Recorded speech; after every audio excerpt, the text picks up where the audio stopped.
Pues bienvenidos y bienvenidas a esta conferencia que se celebra en el marco de las 12ª Jornadas de Arte y Literatura.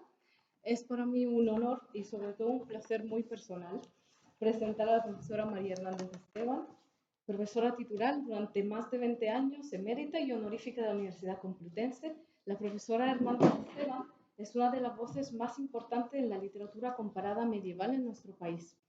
De su extensa e importante trayectoria como investigadora y docente, me permitiré destacar hoy solo dos líneas que me parecen especialmente pertinentes para presentarla en este contexto, con su permiso, y que significativamente ya estaban presentes en su tesis doctoral, el estudio del Decamerón y del Conde Lucanor. Empezaré por la primera, que no es precisamente el tema que la trae hoy aquí, pero que no puedo no mencionar delante de ella después de haberla citado tantas veces en clases. Además, mis estudiantes saben que nunca pierdo la oportunidad para citar a Boccaccio y para mencionar a María. Su contribución en este ámbito es fundamental. Es autora de la edición y traducción del Decamerón para cátedra, obra de referencia y además traducción galardonada con el premio Monseliche y de las Ninfas de Fiesole para Gredos. Su aportación va mucho más allá de las traducciones. Gracias a su investigación, la recepción del Decamerón y de la obra de Boccaccio en España pasó a ser un objeto de investigación organizado, con ediciones críticas, congresos, artículos y proyectos sistemáticos. Es una escuela, como algunos lo han definido, de la que con mucho orgullo formo parte como doctoranda suya. La segunda línea, la que la trae hoy aquí, es la del Conde Lucanor. Hay en su trabajo un interés sostenido por la arquitectura narrativa de la obra de don Juan Manuel, por cómo se construyen los exempla, por su función moral y literaria y por su lugar dentro de una tradición europea más amplia. A ello se suma una vertiente que la trae precisamente hoy aquí, que es el estudio de la imagen, la representación visual de los textos medievales y de su recepción posterior.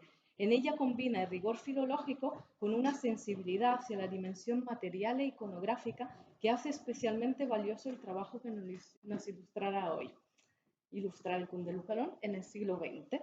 Desde esta doble mirada permite tender puentes entre la literatura medieval y la historia del arte, entre la traducción textual y la imagen, entre la obra de don Juan Manuel y sus relecturas modernas.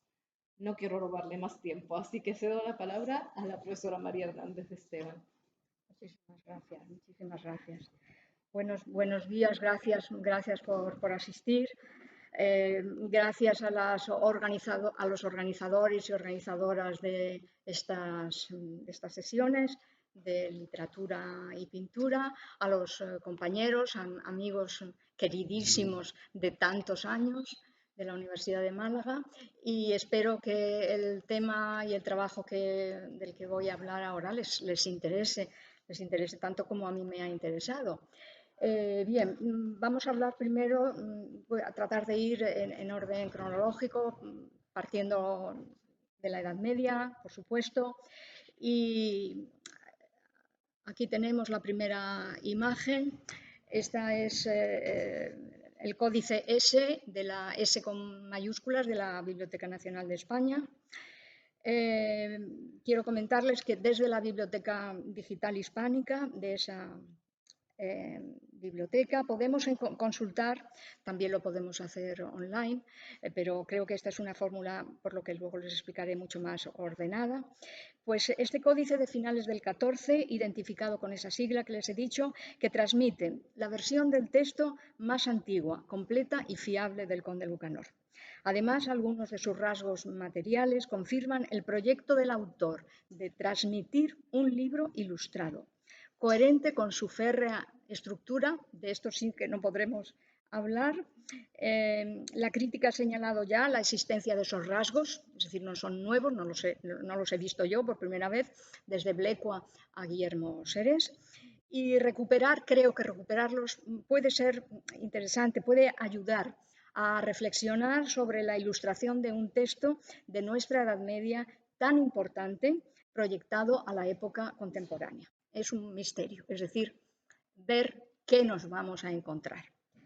De un texto como el Calila Edimna, una colección de cuentos de origen mucho más antiguo, es un libro, digamos, de fundación, porque es un libro clave en todo este recorrido que vamos a hacer, lo voy a citar varias veces. Pues en la biblioteca del Escorial se conservan algunos códices ilustrados. El último que yo vi, para explicárselo a los alumnos, pues tiene dibujos sencillos en negro, enfoca a los personajes de los cuentos y sobre todo, es lo que quiero subrayar aquí, también hay dos imágenes que enfocan a los dos personajes que forman el marco diálogo. Y esa escena está también representada, esa escena también se incorpora al códice.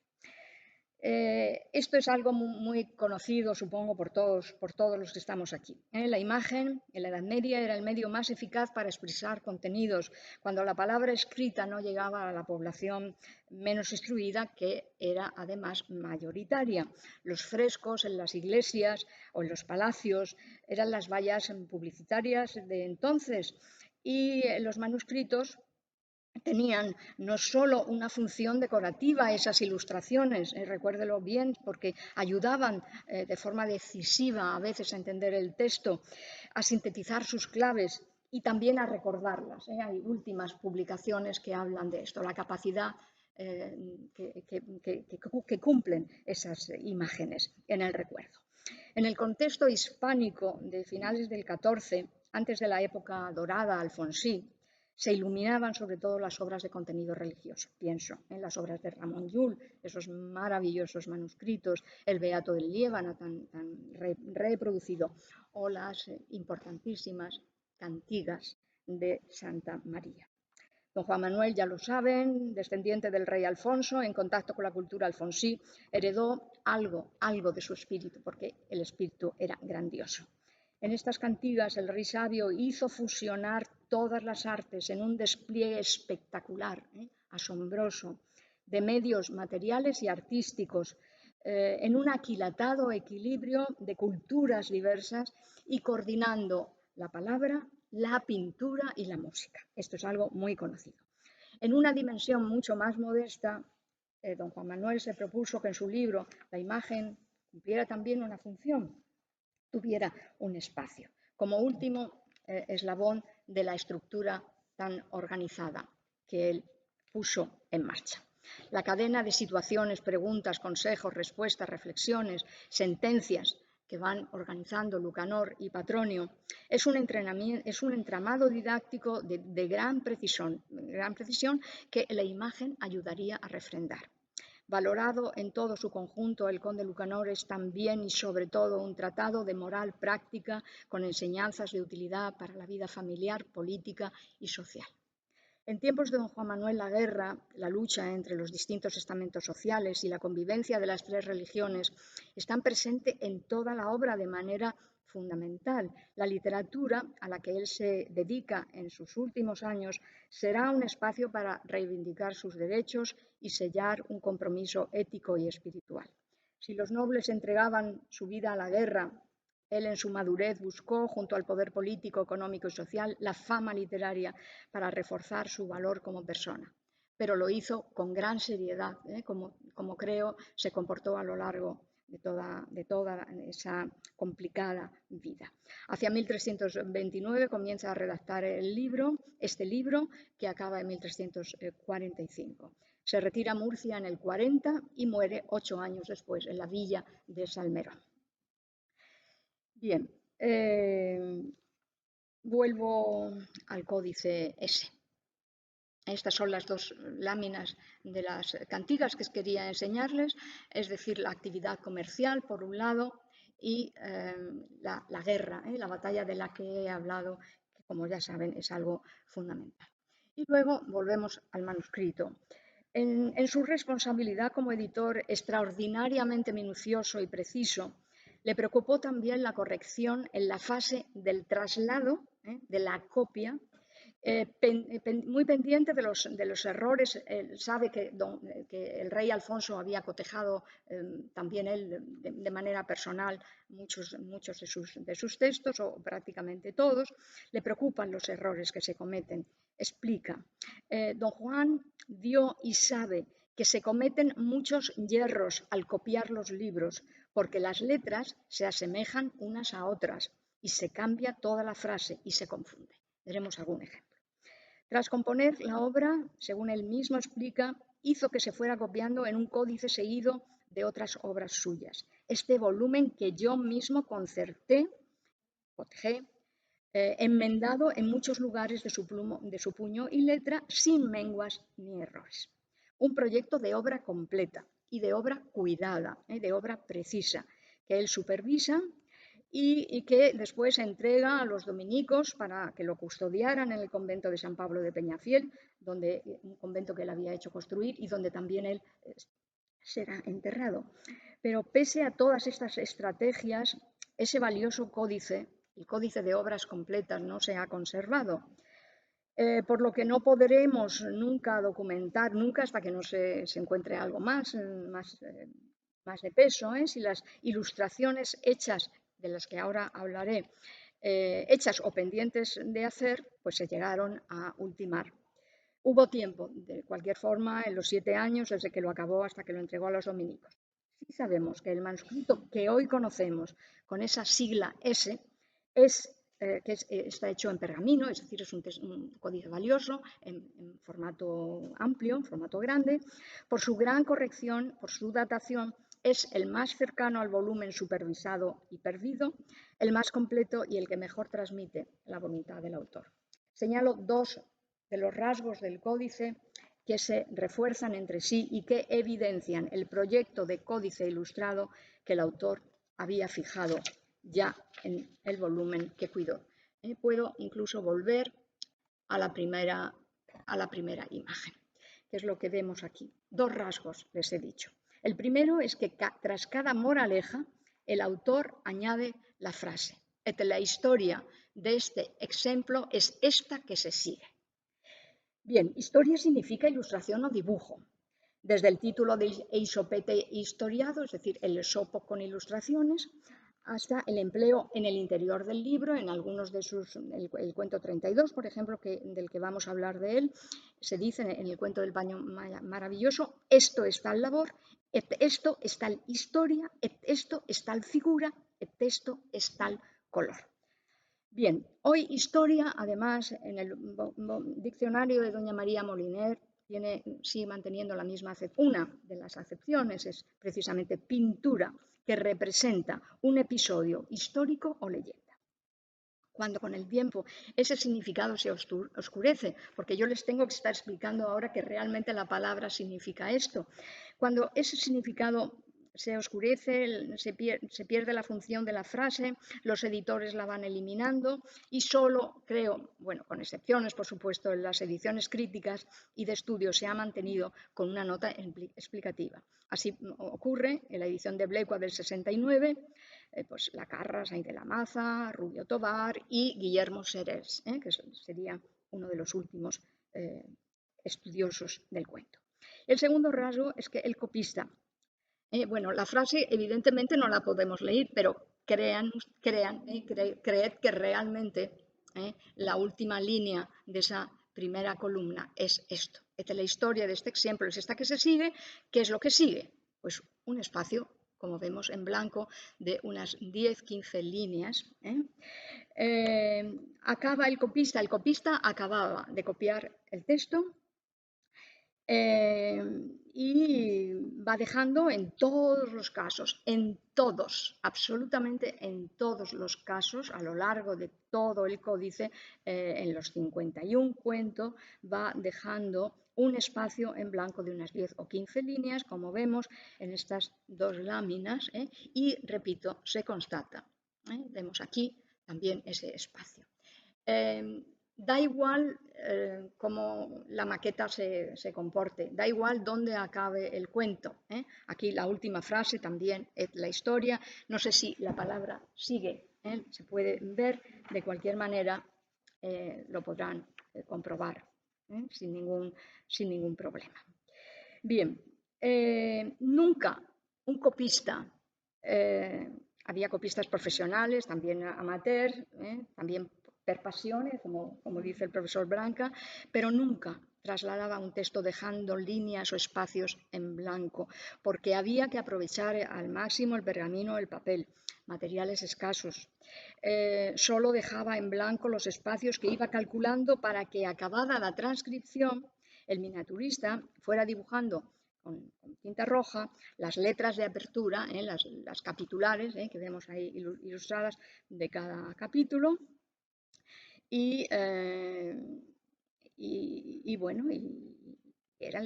las capitulares eran fundamentales, eran las señales de tráfico para conducirse por el interior del texto, y por lo tanto, solo si había previstas ilustraciones se dejaban espacios, los espacios correspondientes. Bueno, también les recuerdo que son muchos los códices y las ediciones impresas donde las capitulares, por la razón que sea, no se llegaron a hacer y el hueco ha quedado en blanco aún hoy. El proyecto de don Juan Manuel de unir palabra e imagen es coherente con la tradición del género, con su contexto, con la estructura, sobre todo con la estructura del libro. Si la moraleja resume con palabras la esencia de la enseñanza del cuento, la ilustración debería ser el eslabón gráfico final de esa cadena, una síntesis más del relato con una potencia especial, esa potencia que tiene la imagen por encima, digamos, o al lado de la palabra. Por lo tanto, colocar la ilustración al final del cuento es algo insólito, lo hemos visto en los códices del Decamerón, se colocaban en otro lugar. Y aquí está al final porque tiene esa función. Se explica esa colocación si atendemos a la función de la estructura. Bien. De todas formas, espero que luego haya preguntas y dudas y, evidentemente, aspectos que no queden claros. Muy brevemente me detengo en la edición impresa. Esta edición es la primera edición del editor Gonzalo Argote de Molina, Sevilla, en casa de Hernando Díaz, 1575. Bueno, Gonzalo Argote, digamos que salvó el texto, estaba en los manuscritos, en varios manuscritos, evidentemente hay más manuscritos de los que yo he citado, pero con la libertad con la que trabajaban los impresores al manejar los manuscritos, lo hemos visto también, pues se elimina el marco, se cambia el orden de los cuentos. Gonzalo Argote o el editor, porque posiblemente el editor, el jefe de la imprenta, el jefe del taller, el cajista jefe, digamos, pues tenía suficiente autoridad para hacer estos cambios. Y por lo tanto se cambia el orden de los cuentos dispuestos por temas o capítulos y el proyecto de ilustración se diluye. Si se pierde la frase, es mucho más difícil que la idea se mantenga. Bueno, pero la verdad es que Lope de Vega, Calderón, Gracián, después Borges, Horacio Quiroga, etcétera, etcétera, pues van a tener acceso a los cuentos, los van a poder recrear y el texto de Argote pues cumple una función de difusora muy importante. También desde esa edición se hicieron, sabemos, algunas de las traducciones en París, por ejemplo, al francés, al alemán, etcétera. Y además esta edición se reimprime en siglos sucesivos. Hay una edición facsímil reciente, Pubil, Barcelona. Bien, se transmite un Conde Lucanor desordenado, con otro orden, con algunos hierros que diría don Juan Manuel, con errores, con erratas que vamos a ver que se reproducen en algunas de los textos que veremos.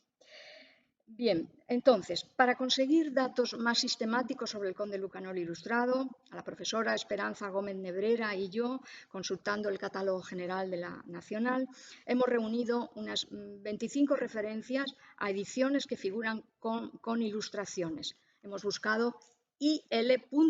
Nos sirven los grabados, nos sirven las láminas, porque los grabados y las láminas pueden ser otra cosa, no es una ilustración, es proceso para el libro. Bueno, y hemos reunido, como digo, unas 25 referencias de ediciones que figuran con ilustración y que resultan ser antologías para el lector infantil. Un poco esta es la la sorpresa que me ha guiado por este trabajo. Por lo tanto, me he puesto delante del género de la literatura infantil, que no se suele estudiar, lógicamente, en los planes de estudio, no hay tiempo para tantas cosas. He podido revisar el libro de doña Carmen Bravo Villasante, su Historia de la literatura infantil española, de 1985. Y también Carmen Bravo pues, ha localizado que el conde Lucanor se ha transmitido siempre con una indeterminación del posible receptor. Y dice literalmente Carmen Bravo, casi no existe una literatura especializada hasta llegar a finales del siglo XIX. Para el lector infantil y juvenil, al que no se le consideraba aún un receptor con personalidad y exigencias propias. De finales del XIX, como digo, son esos primeros tanteos del género, lo señala también ella.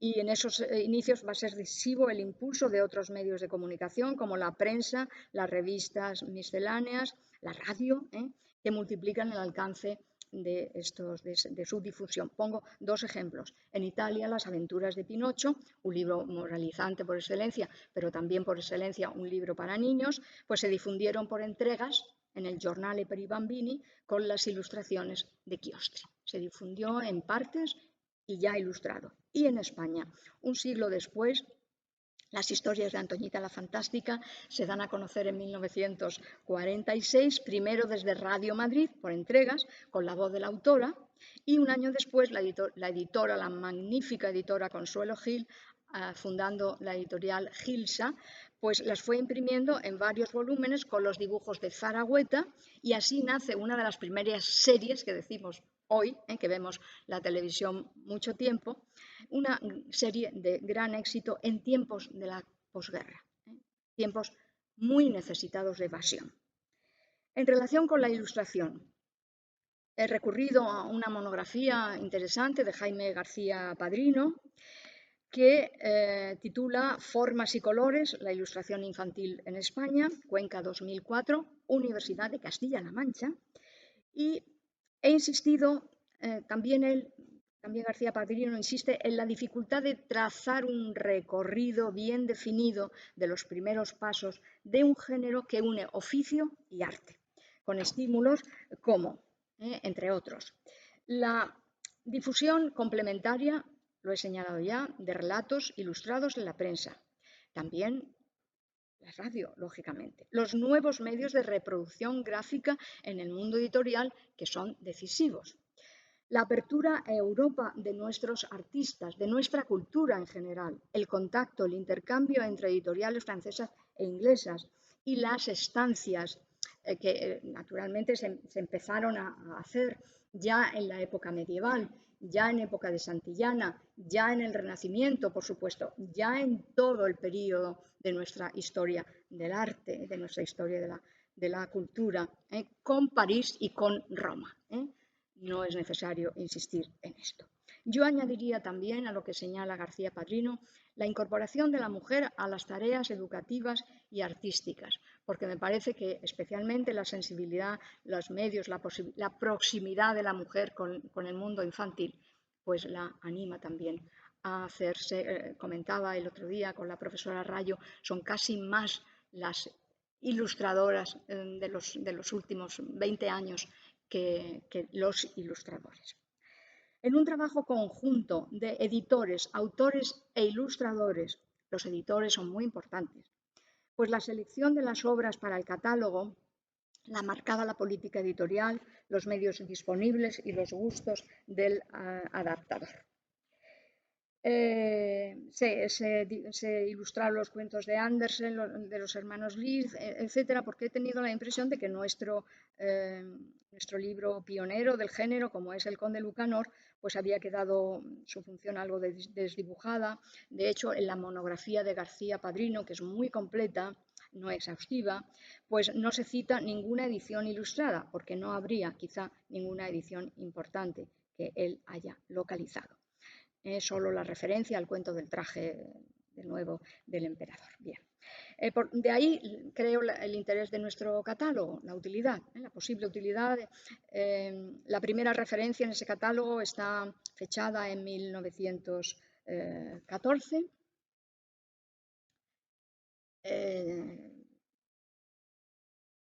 Esta es la edición del 14, pero voy a detenerme antes aquí. Bueno, todas son, les anticipo, antologías de unos 10 o 15 cuentos. La ilustración, con alguna excepción, el trabajo de Goico o Aguirre, por ejemplo, en general pues tienen un nivel medio, pero hay aportaciones también notables. Porque el brillantísimo trabajo del pintor ya desaparecido Celedonio Perellón del Decamerón, Liber, 2004 a 2008, 10 volúmenes en gran formato con 10 xilografías para cada cuento, pues es un trabajo excepcional que creo no ha tenido una correspondencia ni en Italia, ni tampoco la ha tenido, creo, nuestro conde Lucanor, al menos con los datos que yo he podido manejar. En el catálogo, por fichas, indicamos Gómez de Brera y yo, la editorial, la colección, el adaptador del texto, el nombre del ilustrador si se conoce, y en la segunda parte del trabajo, donde he actuado ya en solitario, pues en el análisis de cada una de esos libros, pues he intentado esbozar el recorrido del libro por las distintas etapas de la historia contemporánea. He elegido los 6 o 7 proyectos que me han parecido más novedosos para ir variando también los criterios. Y como precisa García Padrino en Los orígenes, hay muchas dudas sobre las necesidades del joven lector. Se tiene un perfil aún desdibujado. Es decir, es una auténtica revolución social la que se produce en ese sentido. Y está en primer plano, pues, esta literatura. Porque había que construir, dice García Padrino, la sensibilidad social hacia un mundo propio de la infancia y de la juventud. Hoy nos parece raro que haya que decir esto, porque el mundo, esta sensibilidad es extraordinaria. Nuestros datos confirman que no es fácil diferenciar etapas y tendencias, pero de cualquier manera pues hay que intentarlo. Se fueron perfilando cada vez más ofertas con el apoyo de las colecciones. Son muy importantes esas colecciones que le dan sentido a un libro y que la apoyan naturalmente. Es la función de una colección. Pues bien, analizar estos datos ayuda, creo, espero, a trazar ese camino y a ver los criterios con los que adaptadores e ilustradores han ido afrontando un trabajo condicionado por su propia cultura, su ideología, sus gustos, de acuerdo con los medios, los criterios editoriales y las nuevas técnicas de impresión. Bueno, me he detenido yo mucho, pero por auténtico placer, ¿no?, en las ediciones del editor Saturnino Calleja, del que no vamos a poder hablar, pero sí hay algún rasgo que podremos de alguna forma ver. Sí hay que decir que Saturnino Calleja fue pionero en poner en funcionamiento colecciones que tuvieron un éxito extraordinario, con muy buen juicio, con un enorme entusiasmo y con el viento, digamos, también a su favor. Esa colección de cuentos morales para niños, publicados con permiso de la autoridad eclesiástica, es que todavía había muchas trabas y habrá que seguir caminando en el tiempo. No olvidemos los años en los que estamos. Saturnino Calleja es de 1910 los primeros pasos de su editorial. También en la segunda etapa, por ejemplo, contrató como director editorial a Juan Ramón Jiménez para apoyar a los clásicos, y ahí se publicó El Conde Lucanor en 1920, pero sin ilustrar, con el prólogo de un crítico, Sánchez Cantón, que de lo que dice Sánchez Cantón me ha interesado lo siguiente. Pues Juan Manuel, Infante de Castilla, Biblioteca Calleja, segunda serie, 1920, 388 páginas. Bueno, en su prólogo dice el editor, dice Sánchez Cantón, que ha seguido la misma pauta que ha hecho legible a todos el Calila Edimna. Esta mención confirma que el recuerdo del Kalila, las posibles ediciones, los posibles manuscritos, las posibles ediciones impresas, pues circulaban por allí y les sirvieron, yo creo que les sirvieron de pauta, de punto de referencia. Porque si los primeros impresores partieron de la técnica de los manuscritos, si de las miniaturas surgieron las pautas para los grabadores, también los ilustradores de los siglos XIX y XX se abren camino, creo, mirando a ese pasado, como se ve, vamos a ver en esta primera antología. Bien, el texto de Kalila Edino está ahí porque se entiende, creo, precisamente viendo, por ejemplo, esta lámina, se entiende el porqué de su función. En esta lámina vemos una ilustración, vemos el texto que viene a continuación, vemos una cartela en el margen izquierdo donde se sintetiza, andando tras lo dudoso se pierde lo cierto. Este perro lleva un trozo de carne en la boca, al reflejarse en el agua por ese proceso de la difracción o algo así, pues ese pedazo es más grande, con lo cual decide sustituirlo y se queda sin uno y, por supuesto, sin el otro. Bueno, andando por lo dudoso se pierde lo cierto, se comprime la cartela. Son tres, por lo tanto, los elementos que tenemos que resaltar. La fusión de imagen y texto, la función de la cartela. Bien, pues ya sí creo que podemos pasar al texto de Ángel Vivanco, la primera antología. El Conde Lucanor adaptado para niños por Ramón María Tenreiro, ilustrado por Ángel Vivanco. La lectura Madrid 1914, posiblemente es de algún año posterior, podría ser algo posterior. Bueno, me he detenido en el análisis de la edición, del texto y de la ilustración. Voy a pasar muy rápidamente por todo esto.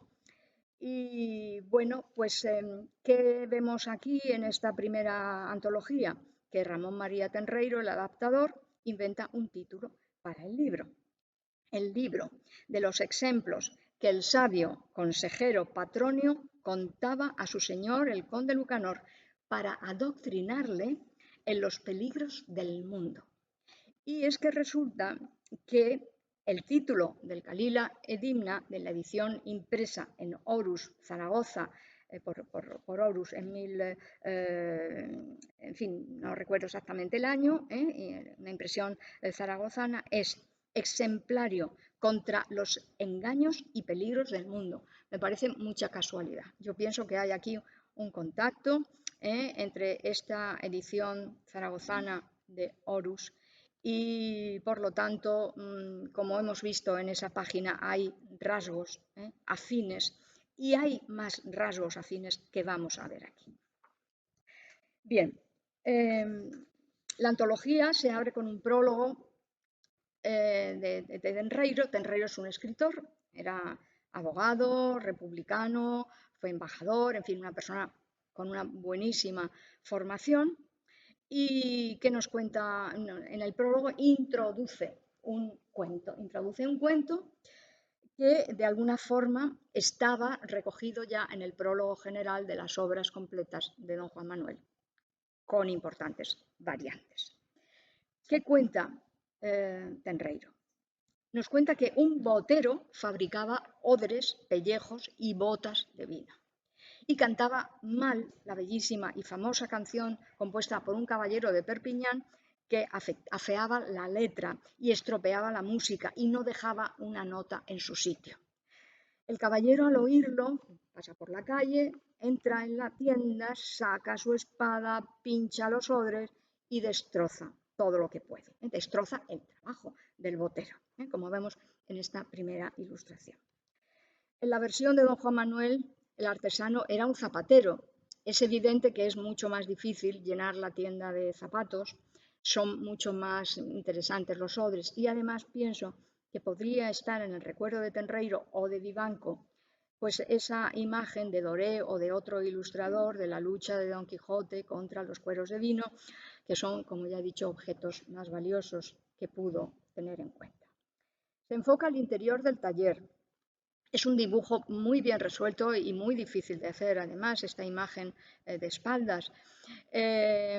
Resuelve el encaje, que no es fácil, repito, la perspectiva, el atuendo del personaje. En la Real Academia de Bellas Artes de San Fernando de Madrid se estudiaba, una de las asignaturas era ropaje, de la misma forma que aquí en la Real Biblioteca de la Real Academia de San Telmo se estudia el diseño del mar, para los artistas de esta zona también.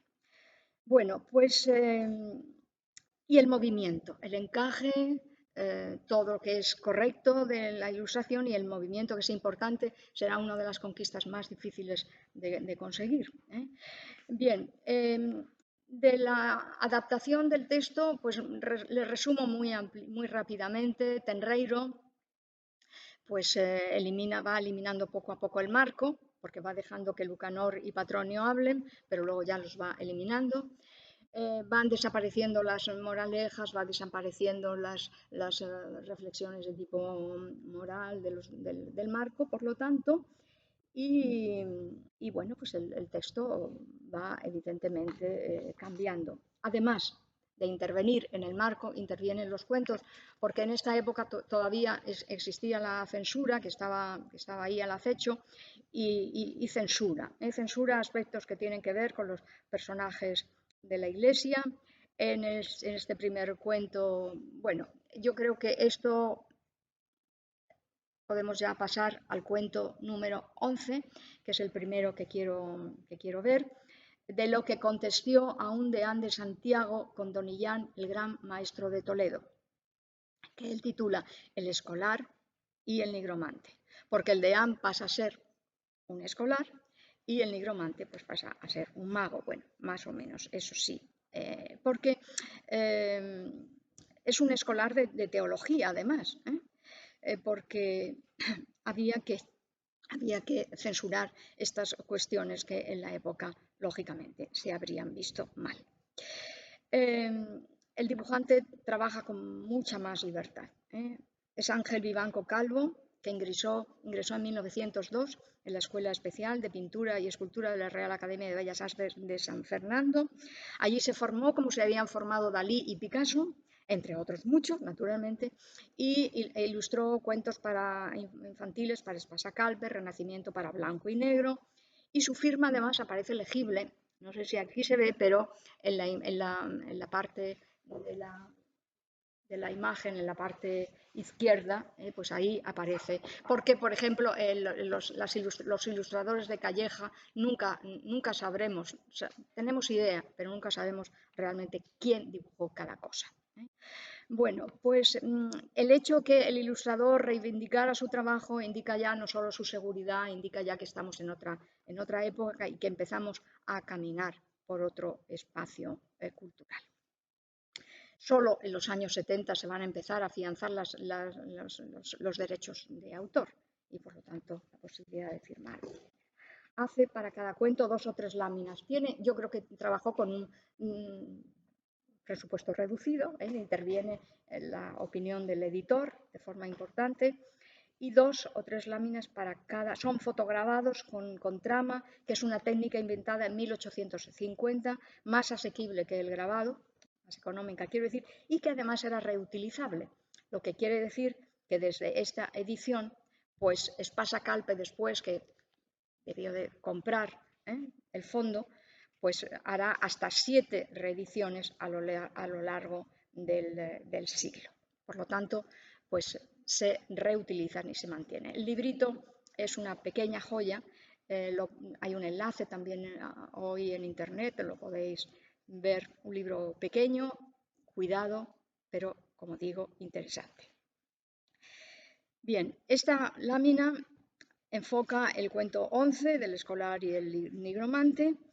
El mago y el escolar, vemos, están estudiando con un libro de gran formato, se cuida el encaje de la escena, los muchos detalles. Les tengo que decir que todos esos detalles, las vetas de la madera, los tapices que veremos, los lomos de los libros con tejuelo e incluso la librería también rematada, en fin, son todos detalles que inventa Tenreiro y que mete en su versión para animar el carácter austero del texto de don Juan Manuel.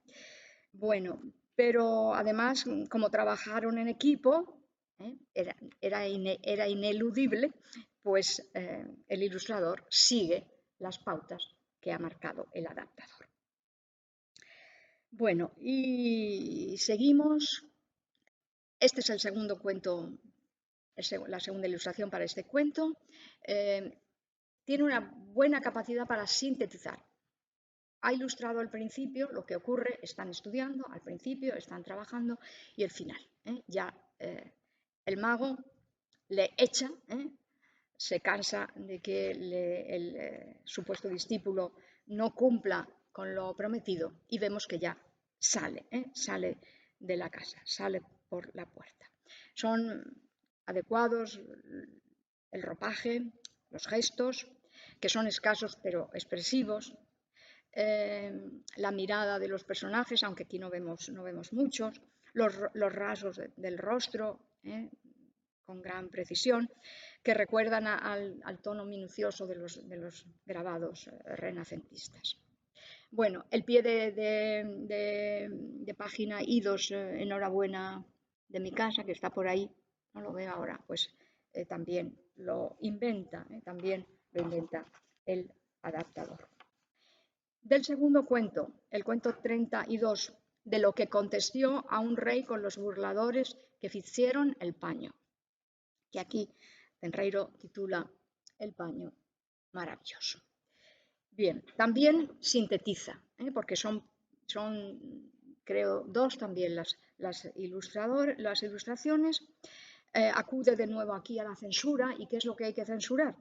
Pues que dice el texto de don Juan Manuel que estos estafadores eran muy grandes maestros de hacer paños y hacían uno en especial que todo el que fuese hijo de aquel padre que todos decían que vería el paño. Pero el que no fuese hijo de ese padre que él creía y que las gentes decían, no podría ver el paño.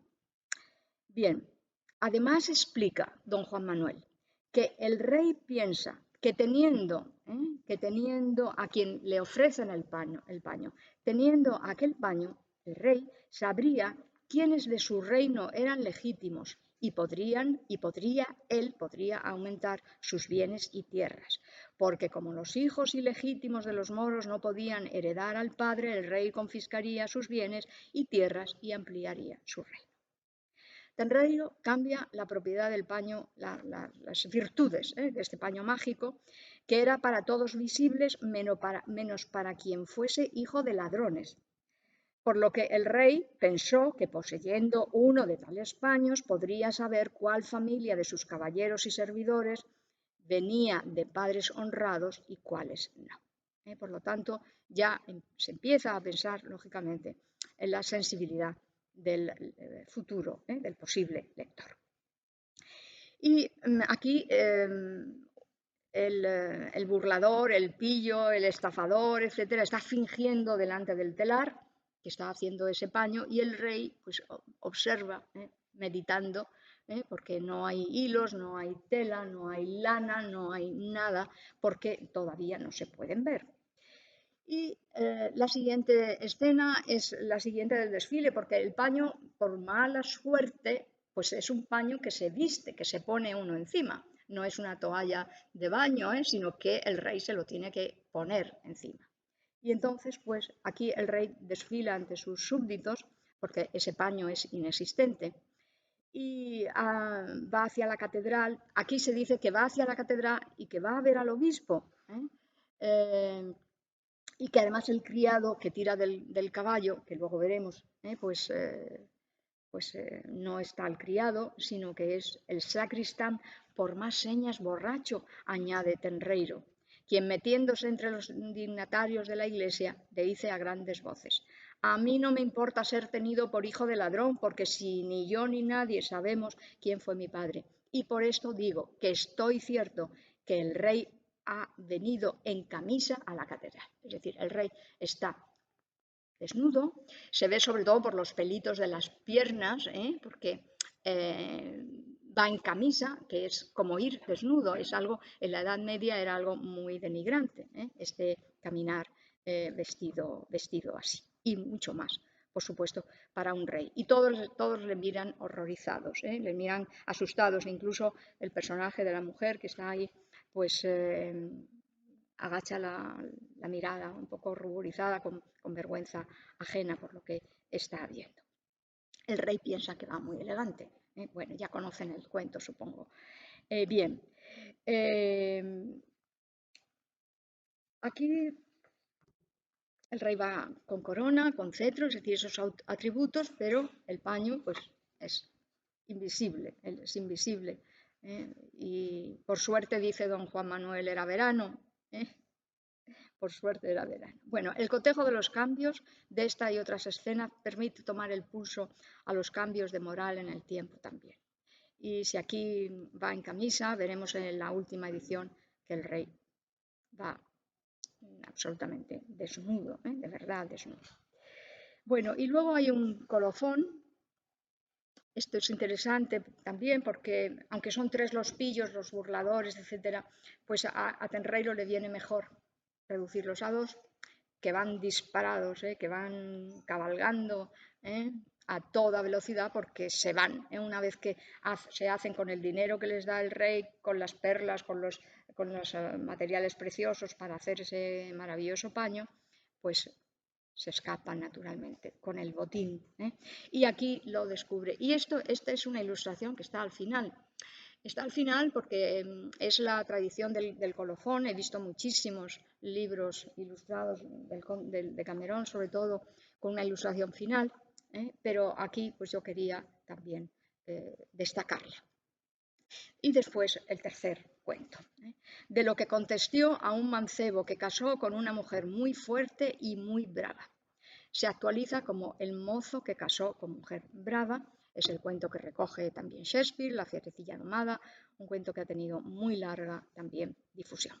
En el libro de don Juan Manuel se dice que los protagonistas son dos familias de hombres buenos.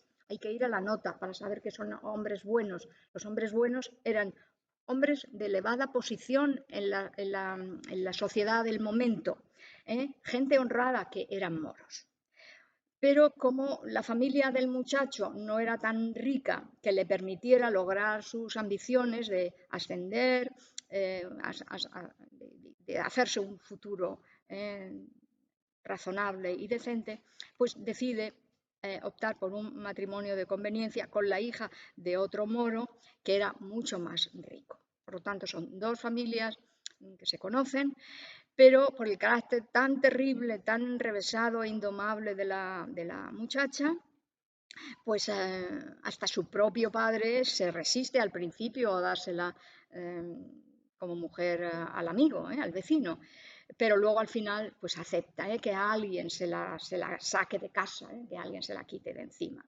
Y durante la noche de bodas, la novia es conducida por su familia al nuevo hogar, porque, dice don Juan Manuel, los moros han por costumbre que preparan la cena a los novios y les ponen la mesa y los dejan en su casa hasta otro día, y así se aísla el espacio, el tiempo, y ocurren los hechos de manera concentrada y de manera dramática.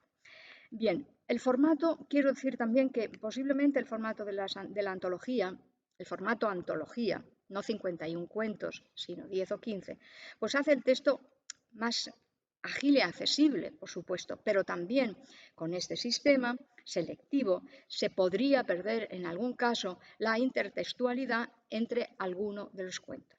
Quiero recordar que en El Conde Lucanor hay varios relatos anteriores bastante cercanos, donde aparecen esposas muy conflictivas como posibles referentes también. Es decir, creo sin duda que don Juan Manuel tenía en cuenta que el lector continuadamente podría ir acumulando datos, acumulando información. Es en el cuento 27, donde hay dos tipos de esposas, una de muy buen carácter y muy amada por el marido y base para la paz conyugal, y la otra casada con un emperador de tan mal genio que hace que la vida conyugal, pero también la vida, es decir, el gobierno del reino se desestabilice. Y esta segunda esposa por no escuchar el buen consejo del embajador, ella misma se envenena y muere. Bien, aquí esta lámina que Vivanco pone en marcha, bueno, pues es la única ilustración del cuento. Quiero recuperar algo que no les he dicho hasta aquí, es el empleo de estas cenefas para cada ilustración que hace Vivanco, que luego se va a ir perdiendo como fórmula, pero que estaba, si recuerdan, si no tenemos tiempo luego lo repasamos, estaba en la edición de Urus y está pues, en la mayor parte de los grabados de las ediciones impresas antiguas. Bueno, pues aquí, además de la cenefa que tenemos, pues esa condensación en la que Vivanco es tan ducho, tan experto. Condensa la trama en una única escena, que no es la escena principal, digamos, no es la escena de la masacre, no es la escena de la violencia. A los jóvenes lectores se les ahorraría, digamos, esto, y lo que ocurre es una escena donde hay también tensión, pero es una escena virtual, porque nunca el marido llega a coger y hacer violencia con la mujer si no es solo de palabra, y por lo tanto es una manera también de presentar el cuento, aunque está con el puñal en la mano y se supone que está intentando atacar, porque la ha amenazado de otra manera, de una manera muy simbólica, digamos. Pero resuelve bien, como vemos, el vestuario oriental, la ciudad al fondo. La ciudad está en el centro. No sé si se ve ahí una imagen. Es una construcción no oriental, naturalmente, es una construcción de nuestro país. Es decir, selecciona bien las escenas, condensa el significado de las acciones, me refiero a Vivanco, la gran calidad de su trabajo destaca en esos comienzos, sin modelos cercanos, y además hay que decir que sus láminas van a servir de pauta a otros ilustradores, como Lafitte en el 60. Como ya les he dicho, el librito es una pequeña joya que ha tenido un buen recorrido en el tiempo. Bueno, tenía alguna escena, alguna imagen, esta es edición estudio del 23, la tengo aquí recogida, voy a pasar muy rápidamente porque quiero que vean que este es el tipo de ilustración que se hacía en los cuentos de Calleja, si alguno ha tenido la posibilidad de verlos. Encontré unas láminas sueltas en la Sala Goya de la Nacional, sin nombre de autor, 16 láminas originales que luego se han ido reutilizando. En esta edición del 23, por ejemplo, alguna. Son imágenes estáticas. Vemos aquí el rey que va desnudo también, pero va como muy estirado, digamos, muy estático, con poco movimiento todavía. Esta es la portada, el cuento de aquel pobre que comía solamente altramuces, y esta es la ilustración para el cuento que hemos visto ya. Y luego esta edición de Cremades, en la que tampoco me voy a detener, tampoco me detengo en un librito ilustrado por Castelao, y dirán, ¿y por qué nos saltamos a Castelao? Bueno, realmente es una edición, El Conde Lucanor, Don Juan Manuel, selección y adaptación de Rafael Dieste, ilustraciones de Castelao, Buenos Aires, Atlántida, Biblioteca Billiken, colección roja, 1947. Castelao, que emigra, como tantos intelectuales en la época, pintores y escritores naturalmente, que bueno, establecieron lazos con países hermanos. Y aquí esta edición no me ha parecido de interés en general, la edición, ni siquiera las ilustraciones. Creo que Castelao, naturalmente, no tengo que creerlo yo, es un enorme, inmenso artista. Bueno, pasamos a esta brevísimamente. He elegido este texto de El Conde Lucanor, ilustraciones de José Hierro, editorial Cremades, Biblioteca Danieva, número 10, Tetuán, Marruecos 58, para que vean que también en época del protectorado pues se publicaban allí libros. Creo que allí, no, vamos, seguro, allí trabajó como profesor de instituto José Fradejas Lebrero, que ha sido un buen medievalista que posiblemente intervino en la organización de esta colección. Y creo que esta edición, esta ilustración, pues no tiene que ver con ninguno de los cuentos elegidos, pero vean la buena ambientación, porque lógicamente les resultaba mucho más fácil, digamos que jugaban en casa, les comento, en esta edición, posiblemente también por iniciativa del profesor Fradejas, pues se sigue la edición de Argote de Molina. Y no solo el desorden, sino también alguna errata que brevemente les comento. En el cuento de la mujer brava, al final, pues el suegro, para repetir la estrategia del yerno, mata no a un gallo, sino a un caballo. Y no por hacerse el magnánimo, digamos, sino porque puede ser una variante, no un gallo, sino caballo. Tal vez por error de lectura del manuscrito, porque como ya explicó don Juan Manuel, a veces las letras se asemejan y por lo tanto se confunden. Bueno, esta es lógicamente una hipótesis sin más. Bueno, y pasamos a otra ilustración. Bueno, pues siento que aquí estamos ante la mejor, creo, ilustración que se ha hecho, al menos de lo que yo he conseguido ver. Antonio Jiménez Landi Martínez, ilustraciones de Goico Aguirre, 1900, no tienen ahí el año, 1961, editorial Aguilar, se puede encontrar todavía el libro. Bueno, pues son acuarelas muy delicadas. Me ha interesado muchísimo ver cómo se resuelven las imágenes. Hay una fuerte coordinación entre los dos colaboradores, porque aquí los pillos, pues bueno, pues tienen una peculiaridad, pero de cualquier forma es importante que se haga este respeto, se respete el texto adaptado. También aquí se dice que el paño maravilloso lo verán solo los hijos de madres buenas y honradas, es decir, que son ideas que se van retomando, se van respetando. Bien, y el ilustrador Faustino Goico Aguirre es el artista más notable. García Patrino le dedica media página en su monografía. Y es importante la caracterización de los personajes, los gestos, como están ahí presentándose ante el rey, haciéndose los buenos, con una hipocresía importante y con la mirada agachada, muy humildemente, y también es humilde el color, la ilustración, se documenta de forma importante, pues son muchas las ilustraciones que hace, son creo 7 ilustraciones, es un libro importante que ha tenido premios internacionales y en España la colección 2 veces el premio Lazarillo.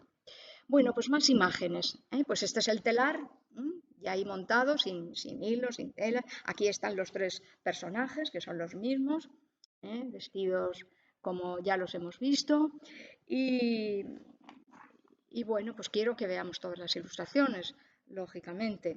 De forma rápida. Aquí es el desenlace, aquí el rey pasa al colofón. Veamos, quien te aconseja encubrirte de tus amigos sabe que más te quiere engañar que 2 higos. Y aquí el criado que le está diciendo, y el rey con su corona ahí puesto a caballo y desnudo también. Bien. Para el cuento de la mujer brava hay una coordinación importante, se decide, en la actualización se decide que sean campesinos, estos ya no son hombres buenos, ya no son que sean malos, sino porque no son campesinos de buen nivel.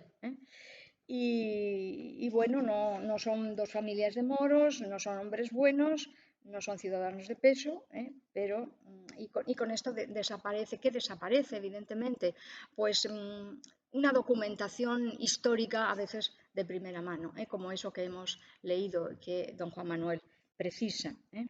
Y por lo tanto, pues son datos importantes que se pierden. Bien.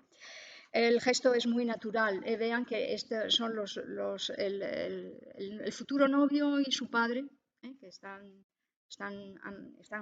en el campo y están trabajando al sol, con la camisa, con colorcito en la cara, porque les da bien el aire, y detienen un momento, parece ser, el trabajo, y con un gesto muy natural, apoyándose en el azadón, que no sé si se ve, bueno, un poco si se ve, pues están hablando, están discutiendo probablemente los planes de la boda.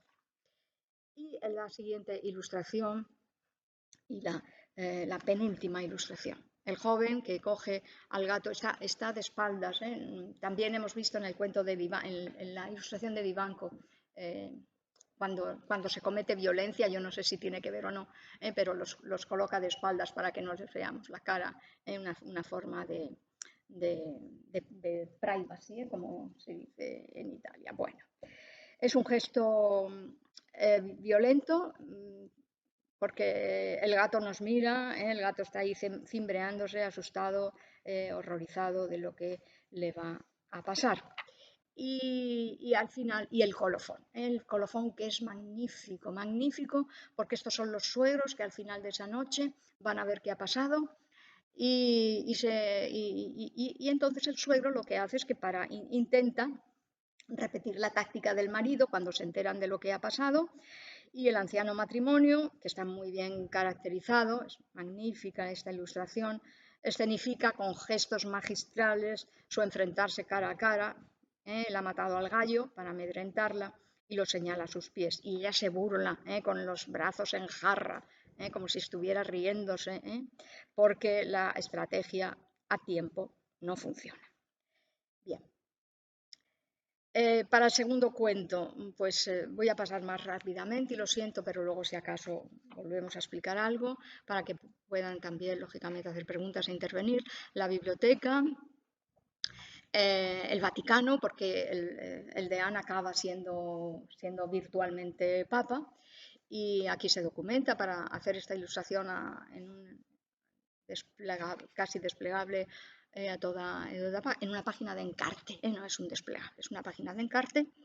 Y llegamos a las ilustraciones de Per Illum, que les leo la editorial. Don Juan Manuel Infante de Castilla, el conde Lucanor, ilustraciones de Per Illum, que era danés, publicada en Copenhague en 1974. Es un libro con una finalidad didáctica concreta, con magníficas ilustraciones a pluma, magníficas, y materiales de apoyo de estudio también. Es una edición internacional impresa a mediados de los 70 en Dinamarca y para distintos países, es decir, es una edición, es algo muy moderno ya, para la enseñanza de la lengua. Es un texto de lectura para apoyo de la enseñanza de la lengua en esos años en los que yo creo que vivimos en España la fiebre, yo la viví desde luego, de aprender lenguas modernas. Íbamos a Mangol, a Berlitz y a todas estas cosas, algo que en los colegios hoy se hace con toda naturalidad. Bueno, adapta el texto Berta Pallarés, pero sobre todo nos detenemos en la ilustración, trabaja con pluma y con tinta. ¿Y qué es lo que ocurre? Pues aquí ambienta una biblioteca con vistas. Esto es algo que no tiene nada que ver con lo que nos dijo don Juan Manuel, porque es un lugar cerrado, profundo, escondido, para hacer la magia. Y aquí, pues, es que hay que explicarles a los alumnos qué es una catedral. Y entonces se pone, pues, una flecha, la palabra, porque se trata de aprender vocabulario. Se trata de enseñarles el objeto para que entiendan cómo se llama eso. Y entonces, pues, el escudero, el escudo, el mago, en fin, todos esos personajes que están ahí reunidos. Y este personaje que está al principio, vestido de negro, ese es el deán, ese es el deán de Santiago, al que vemos aquí. Y esta manera tan maravillosa de representar todo lo que ocurre a lo largo de varias páginas, porque el deán va a empezar a ascender con la ayuda de la magia y va a ser pues cardenal, obispo. El deán está aquí, a la izquierda, allí, y llega también a ser obispo hasta llegar a ser papa. Hemos visto la plaza de San Pedro, la plaza de San Pedro. Me parece magnífica esta manera de resumir los personajes y quería comentarles. Pienso que quizá el libro de Andrew Loomis, el dibujo divertido, el dibujo interesante, el dibujo entretenido, porque he hablado de didactismo, no he hablado de este otro aspecto que catapulta la evolución del género, que es el buen humor. Loomis explica cómo hay que presentar los gestos de la cara para transmitir emociones, sensaciones, etc. Y aquí vemos que el deán tiene la boca pues, un poco arqueada hacia abajo y las manos porque está un poco a la expectativa, está esperando a ver qué le cae, un poco. Y luego el resto de los personajes, con el gesto de la boca hacia arriba, lo hemos visto tantas veces, pues desde Mingote hasta, yo no sé, vamos, una enorme cantidad de ilustraciones que hoy tenemos al alcance de la mano. Y todos ya satisfechos porque han conseguido lo que creían que querían conseguir. Y esta selección, esta sucesión de personajes me ha parecido interesante, personal, porque no se da en otros casos, y desde luego curiosa. Y además se aprende también.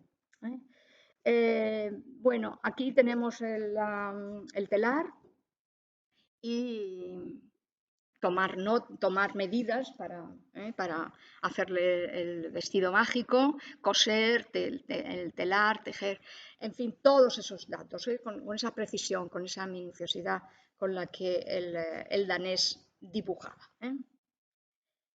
Y el desfile, aquí el texto insiste en que al rey los súbditos le maltratan porque le hicieron salir a la calle, le hicieron caminar, es decir, que un poco le manipulan y se insiste en la broma, en la burla, en la parodia al personaje.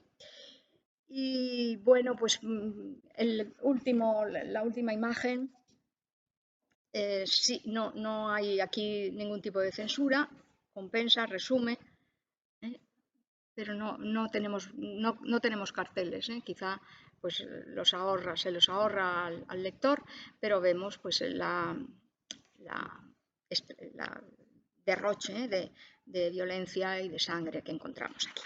Bueno, y acabo ya en un minuto con una última antología, Cuentos medievales españoles, introducción, notas y orientación para el estudio de la obra de Joaquín Rubio Tobar, ilustraciones de José María Ponce, Anaya, Nueva Biblioteca, 2001. Hay 18 reediciones de este librito, que es una antología de cuentos medievales, no es exclusivo del Conde Lucanor. Y bien, yo realmente me he quedado sorprendida de ver el trabajo del profesor Rubio. Les comento, por si alguno no lo sabe aún, que la profesora Balbasor y yo hemos tenido el privilegio de colaborar con Joaquín Rubio Tobar, que fue profesor de Filología Románica en la Universidad de Alcalá. Y en su amplia investigación como filólogo medievalista, este librito ocupa una parte mínima, pero es de verdad muy emocionante ver cómo resolvió la ilustración que nadie había resuelto. Porque la decisión de hacer dos espacios, dos ambientaciones para reproducir el espacio del marco y el espacio del cuento en cada página, pues me parece una idea interesante. Bueno, aquí vemos abajo al conde sentado, le están enseñando, él está ahí sentado como un señor que era, y Patronio, pues con el dedo como en los manuscritos medievales, está con un libro, aparece con un libro en la mano, aparecen siempre los dos vestidos con una situación análoga más o menos, y luego arriba el cuento. Están viendo la escena del cuento. Y esto ocurre ahí y ocurre también aquí, y ya con esto termino. Disculpen, pero quería... esta segunda imagen es la de Ponce y Rubio, con la compañía de Rubio. Abajo vemos la parte del marco, que está ilustrando lo que está pasando arriba, y vean que la ilustración del cuento pues, reproduce de forma bastante precisa lo que había Perillum imaginado. Un arco de herradura, el caballo detrás y bueno, y es algo que está ahí. Y bueno, ya termino. Ahí termino y disculpe el retraso, pero las imágenes había que verlas. Esta es la última imagen de Zabala en un libro para instituto, donde la novedad es, evidentemente no está la novedad, pero quiero que vean un poco la evolución. En camisa y desnudo. Y la aportación de Zabala es que va ampliando, él no elimina la presencia del Bucanor Patronio, sino que la va ampliando y se van haciendo cada vez más amigos y al final, pues, Patronio le dice a su señor que se siente cada vez más cansado, más viejo y que bueno, pues que siente que es su final para cerrar el libro. Y bueno, espero que me comenten dudas y todo lo que haya que comentar y que podamos tener tiempo, que no les dejo mucho, lo siento, pero gracias por escuchar y por estar ahí.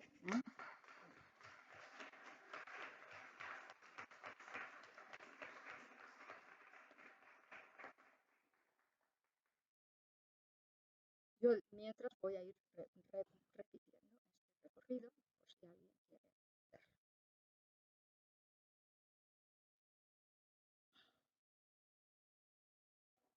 ¿Alguna pregunta? ¿Algo que haya quedado para aclarar?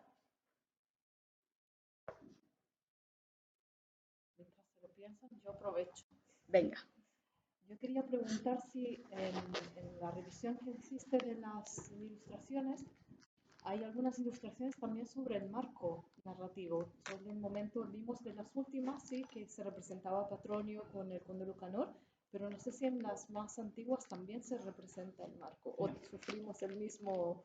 No, no se representa. El marco lo he encontrado, probablemente me falten datos, porque claro, pero lo que he visto, desde luego, no. Está en la edición del Calila en el Escorial que pude ver.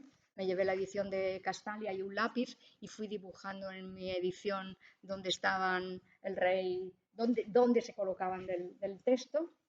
Y luego la edición de Rubio. Luego la edición de Rubio, sí.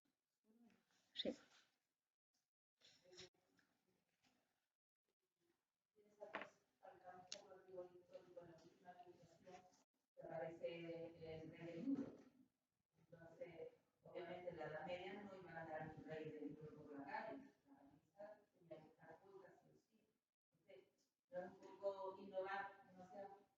Claro, una innovación seguro, evidentemente, son tiempos. Es que esta edición última es de hace pocos años, hace pocos años.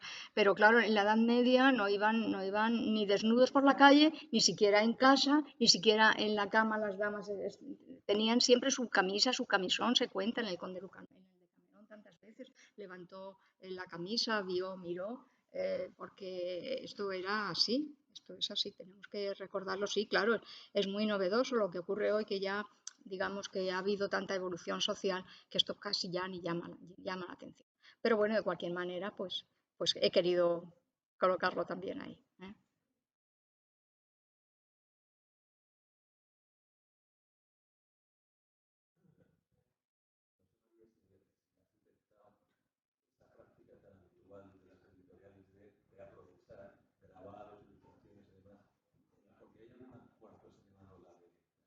El Vivanco, sí.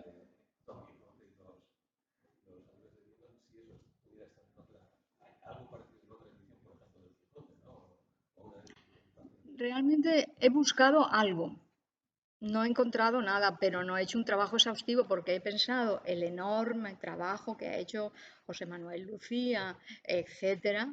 Antes. He mirado Doré, sí he visto Doré, porque además es un tipo de ilustración bastante afín. Pero no he hecho un análisis exhaustivo y además es una suposición. Lo hablé con Alicia Higuera y me confirmó que podía ser esto.